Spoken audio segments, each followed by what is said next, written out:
Well, I came here in 1955 in the spring, and I realized very soon I had to get a job, so I went down to Hastings Street and I got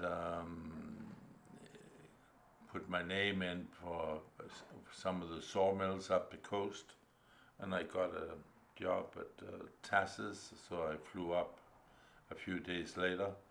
But I realized that we were way behind Europe in a lot of things here.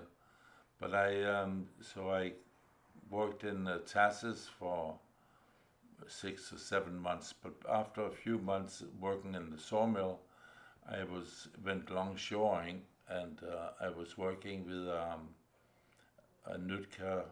At that time, they were called Nootka Indian. He was my partner. Wonderful, wonderful man, young man like myself. His family lived just across the inlet, and he would take his dugout canoe back after work every day. And I went to visit him with his family. They lived in a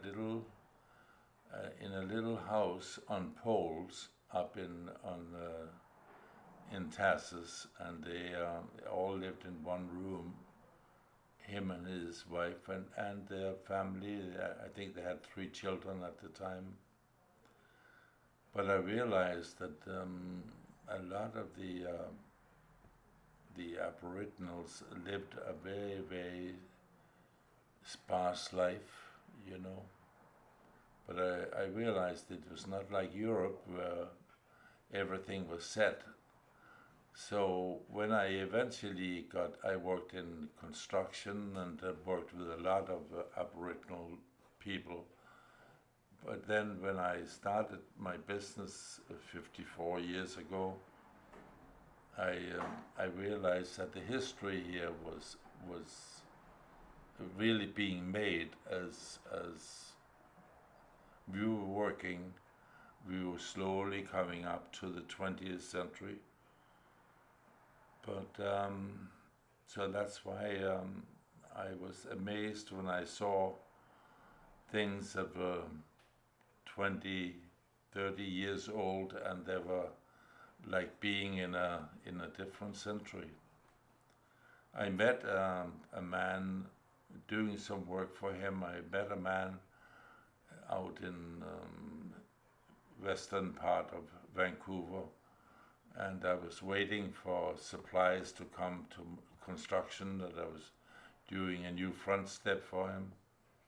And he took me into his high basement, and he showed me he had a lot of masks and Aboriginal things. The whole basement was basically full. And I said, "How did you get all those things?" And he said, "Well, I was born here." And he said and he was about 85 at the time. And that was in 1958, so I figured roughly he would have been born around 1870. And he said when he was 10 years old, he went with his father on the ferry to Nanaimo. As they got close to Nanaimo, they could see that there were some canoes coming from the south being paddled north. And he asked his dad, "What are they doing? What are they?" He said, "Oh, those are hiders, and they have been down on the San Juan Islands, where they go once a year and fight with them, and they take prisoners and slaves." And as it came closer, he said, what is that they have in the front of the canoes?" They had big staves with something on the top. And he said, "You'll see when they can come closer." And as they came closer, they could see that it was big staves, and on the top of the stave was cut off heads of the enemy from the San Juan Island. And that was in the 1880s. And I thought, my goodness, history is very history of the past is coming. It's within man's memory. So I met a man who had seen all this happening, and I thought, this is quite extraordinary that this is happening after I come from Europe, which is at the time was quite progressive, and even though we had just had the Second World War, we heard about the Germany, how it was had autobahns and fast-moving cars and everything, and then to come to a country where within man's memory the Aboriginals had been fighting together and taking slaves from each other. So I realized that the photographs really was a way to show the young past of British Columbia. That's when I first, in the beginning, when I started my antique store, I would be selling. I bought the photographs and I sold them, but then I said, well, somebody has to unite all this history, and it has to be kept. That was when I started collecting, and then I realized at some of the auctions that I went to that some of the smaller museums in British Columbia, like the Port Moody and in the Fraser Valley, they would have small museums, and they were actually selling their photographs, their early photographs. So two of the photographs down there of New Westminster before and after the fire that they had in at the latter years of the 19th century. They came up for sale, and I said, what are they doing? That's the only history, it's the only thing that shows the past in British Columbia. So then I said, it really is a must to collect and to make sure that they are kept in a place for posterity for the future. But what we have here is quite a unique thing. It is basketry frame from around a photograph that shows a wedding, I believe, and it's done by an early photographer in British Columbia. Leeson is his name, and I have never seen another basketry frame ever before. And this one here is from an expedition with a paddle wheeler out of Edmonton up to the Beaufort Sea and along the Arctic shores up in both what we used to call Northwest Territory and Yukon, and it shows all the Hudson Bay posts, and it shows the paddle wheeler or the stern wheeler, which took the supplies to the stores, and that was built in 1913, and it's called the Distributor. And about a month ago, we managed to buy the wheel from the Distributor. Came up at auction in Vancouver. So that's quite a historical piece you see behind you there. But you notice that it's a very big wheel because it took a lot of force to change the rudders on a stern wheeler, because the force of the boat was the full width of the boat because of the big wheel in the back. So you really had to heave the wheel over in order to get it to change direction. Otherwise, well, you see there's about 150 from this expedition, and that was you notice that they are, most of them are steam engines within they were all driven by steam at the time. That was at a time when most of Europe had gone over to diesel and diesel engines, but steam was used for a long, long time because they had the wood ready to burn and coal. A couple of years ago, we managed to find those two hats, which are actually made by his wife, but decorated by Edenshaw. And those we sold for close to $250,000 for the two hats, which had been hanging in a summer home on a nail, so they were kind of pulled long from their own weight, but we managed to get them back into shape by moisturizing them. And you can see the design, very typical Edenshaw. Well, after I saw the collection in that gentleman's basement, I got very thrilled with the Aboriginals' carvings, and it's interesting that you see that the people who lived on all the tribes that lived on the west coast, they have a very similar environment to the Norwegian Vikings, and their designs are extremely strong. They had to fight the ocean, and the Haida canoes of ocean-going vessels, and they had very much the same environment as the Vikings had in Norway, and their designs are similar.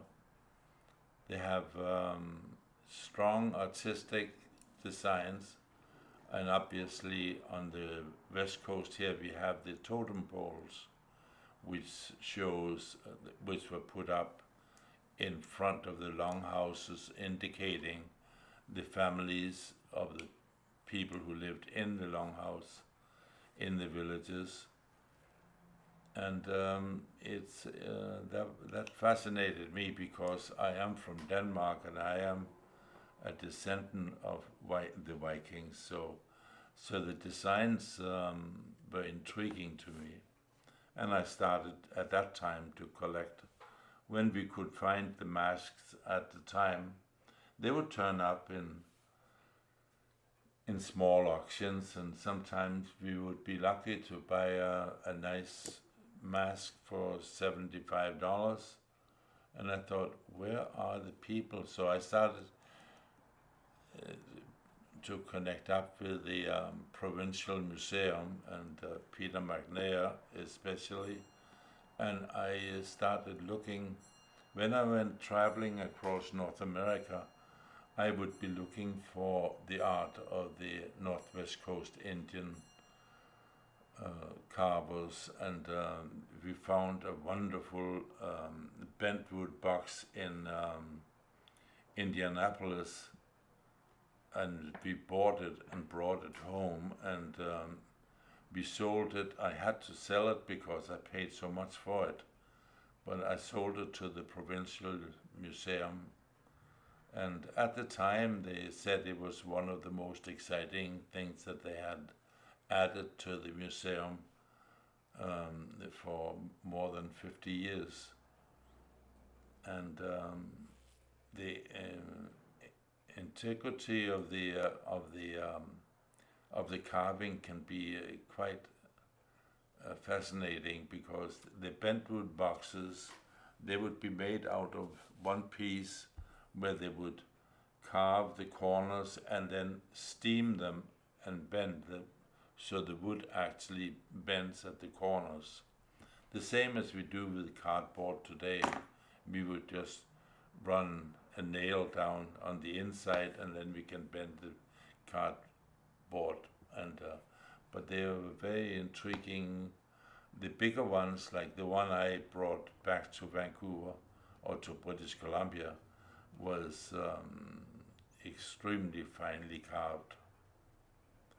The design of the Haidas are probably one of the strongest design on the coast, and they were also the most fierce of the West Coast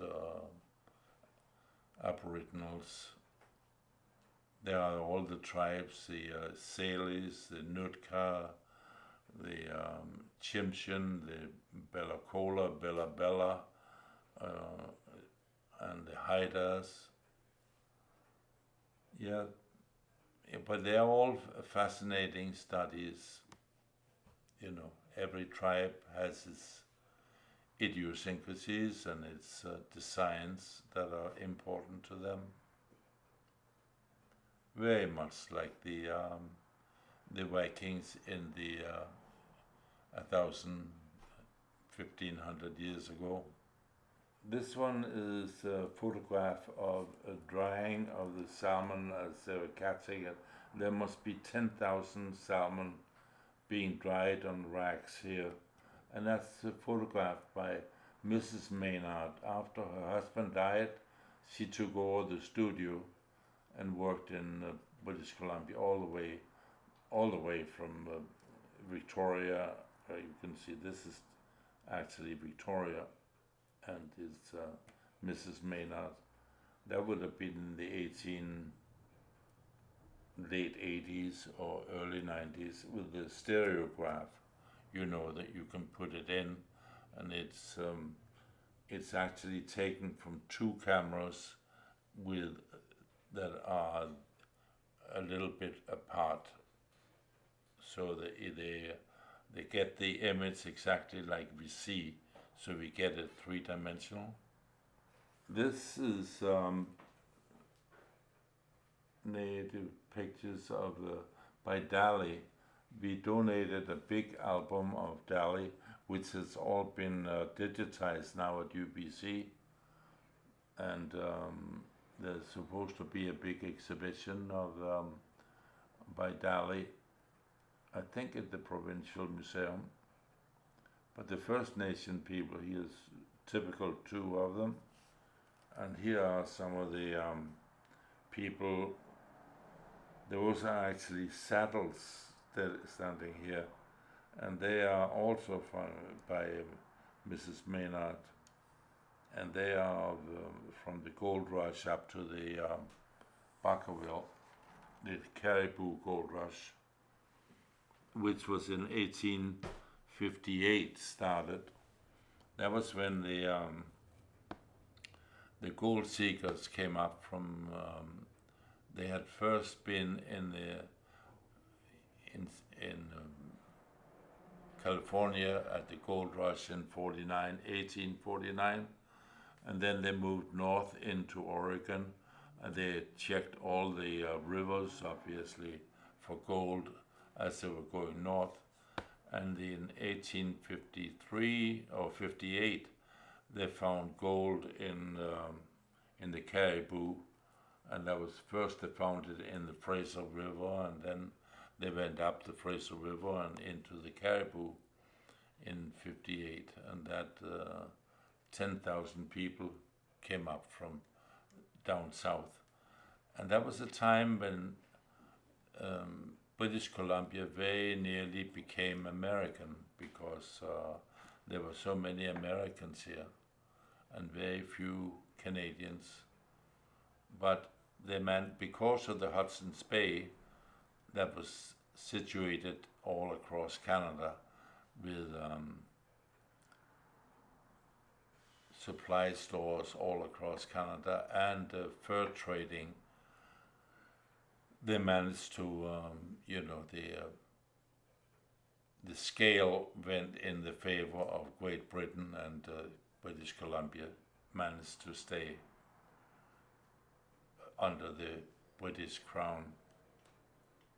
As I say, when I first came, I met the Aboriginals I worked with as a partner on longshoring with a very, very nice man in Nootka.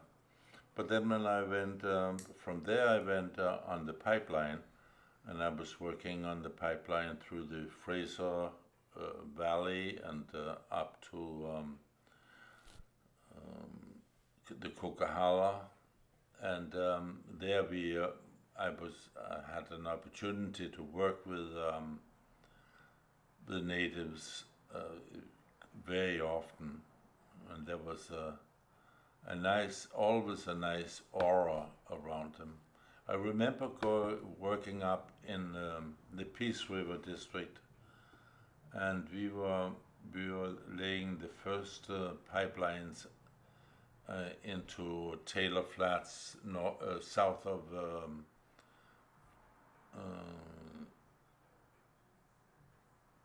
just north of Dawson Creek in British Columbia.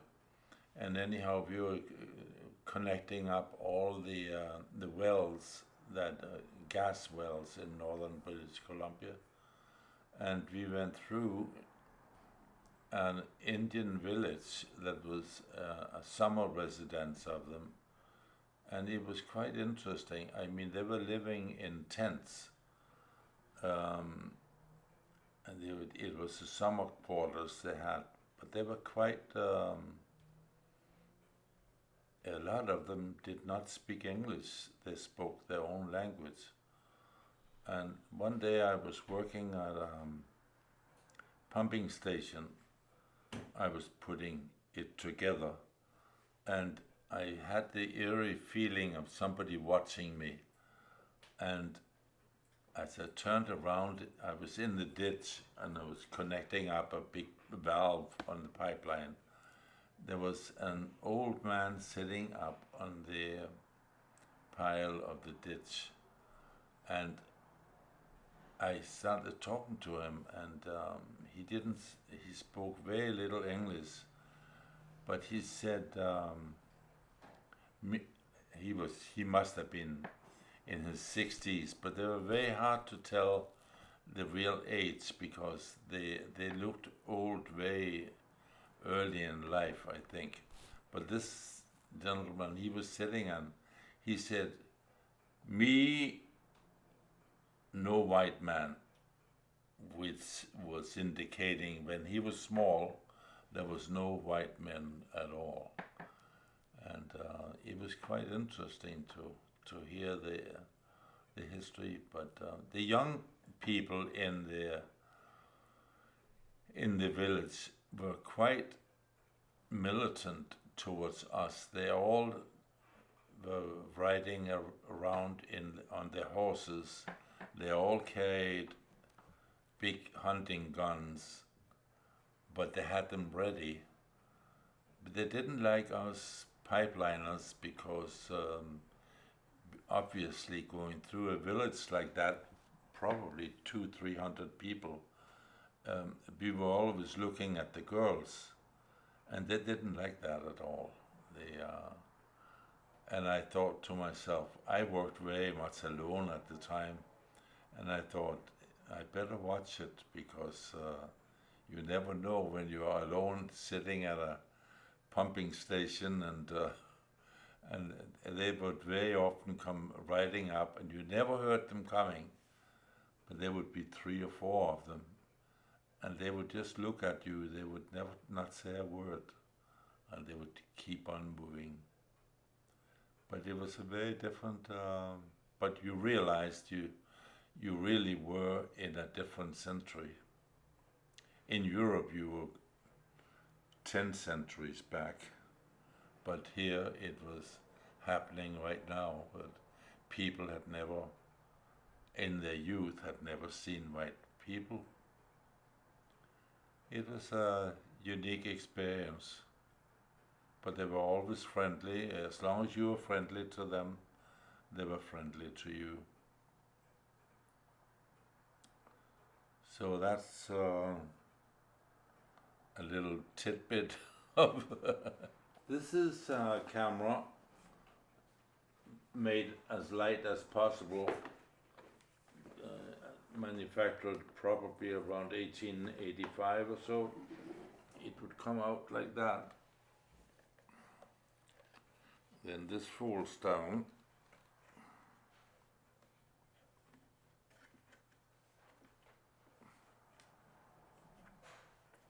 And this one here is supposed to work.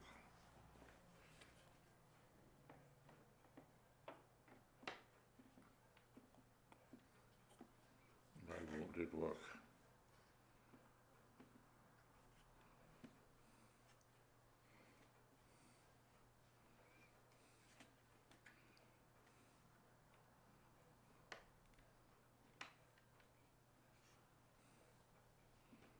Here we go. Here comes the bellows.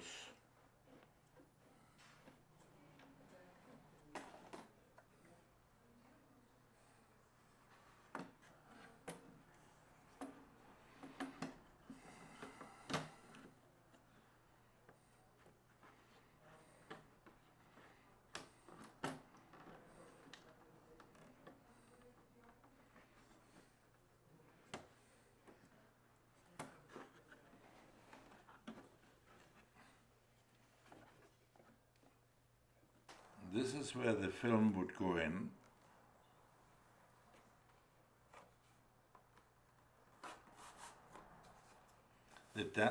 At this time it was on glass plates, and the glass plate would go inside here and be held here.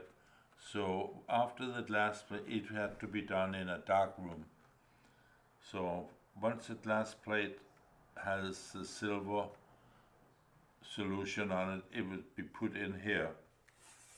And it is still in the dark room, this would be closed. Like this. And then you have another one on the other side. Same thing. So you had two pictures in here. Then you would slide this one here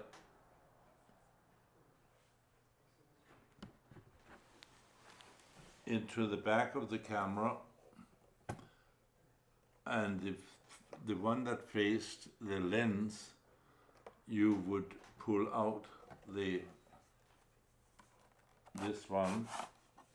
So now it is facing the front of the camera, and once you let the light in through the lens, it would hit the plate and make the image. And the image would be, and then you would slide this one back in, and then you could take it out and reverse it and take another picture on the other side. And once that is done, this would have to be developed.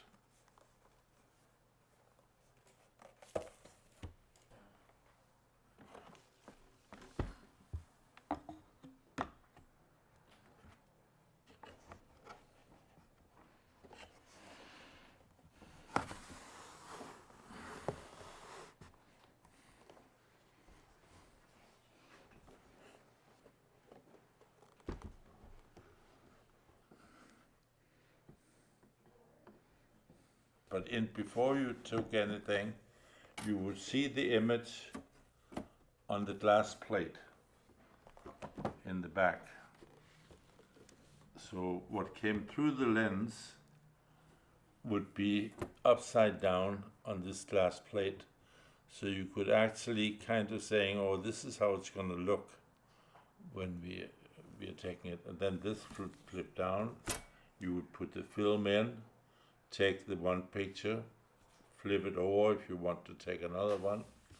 Usually they would take two pictures of the same thing just to make sure that they turned out good. This album is dealing with the survey of the Alaska Panhandle, which is the part of Alaska that goes down to what today is Prince Rupert. Almost all the way down to Prince Rupert. And the Russians that used to own Alaska got quite upset when the British were getting closer and closer with the railroad to the Pacific, because they knew that once they got to the Pacific right across Canada, they would put pressure on the Russian territory, and most likely would end up taking it by force. Alaska, as we all know, was surveyed and claimed by Russia in the early part of the 1700s when they sent a big expedition, the biggest at the time that had ever been undertaken, which was apparently 10,000 people, and it was burying the Russian general who, Danish-Russian general who undertook it, and he claimed Alaska for Russia in the early 1700s. Well, they couldn't, Russia could not really neither afford nor keep the military to look after it. So they, when the fur trade was at the height, they just had a few stations in Alaska. But as I say, at the end of the middle of the 19th century, Great Britain was coming across Canada, and as such was putting pressure on Russia to do something about Alaska, and they decided to sell it to the United States. In the 1870s, they sold Alaska to the United States for something like just over $7 million. This is dealing with from 1893 with the survey of the Alaska British Columbia border. And here we have, this is the residential school in Mittakala, and see, this is all natives. The residential schools was something we now look back upon as being a very negative thing, because the native children were taken into Catholic schools and taught to be, I guess they were taught the white man's ways. And this is the old native village of Alert Bay. And this is dealing, as I say, strictly with the survey of the border.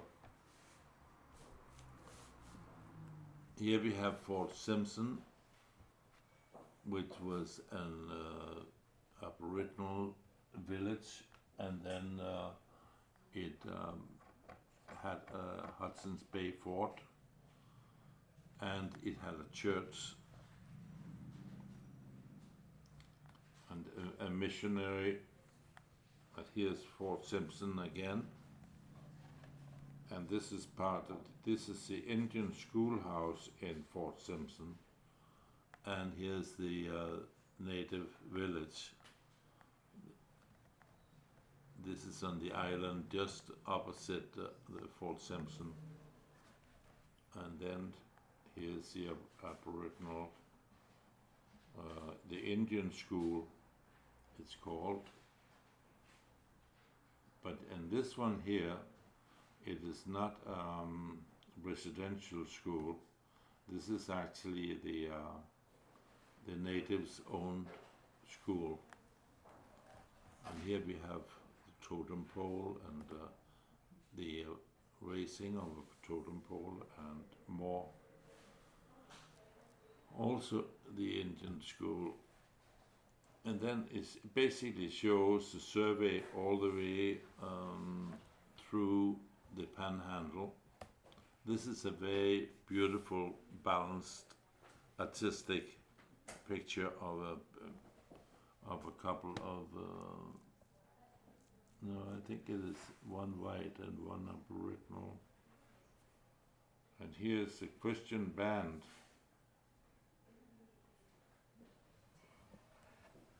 But this is all 1893, and then you see the survey, because before that it would just be a line on a map. There would be no exact border until the survey was done. This is from Wrangell, Alaska. But as I say, we can go through the whole thing, but it actually just shows, here's the old fort, the Hudson's Bay Fort in Fort Simpson,